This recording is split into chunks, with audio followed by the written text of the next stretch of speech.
Bundan oldin qurilgan imoratlarimning hammasi kvadrati 130 dollardan aylandi, lekin ko'pchilik savol beryapti. Men yana bir marta takrorlab, ta'kidlab o'taman.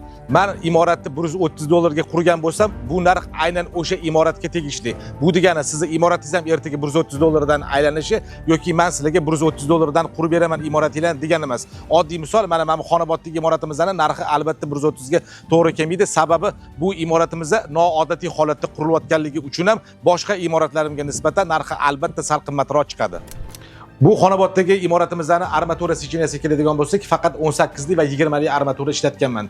Endi noodatiy holatiga qaytadigan bo'lsak, bu imoratimizda bundan oldingi imoratlardan nisbatan qimmatroq chiqadi. Sababi imoratimizni bilasizlar, perimetri bo'yicha to'liqligicha yarim g'ish, gazoblok, yarim g'ish va albatta rastvorga o'tiryapti.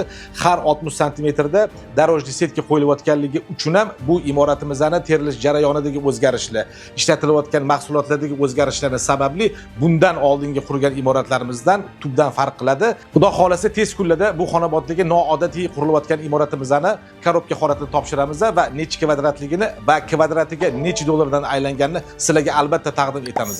Salomat bo'linglar.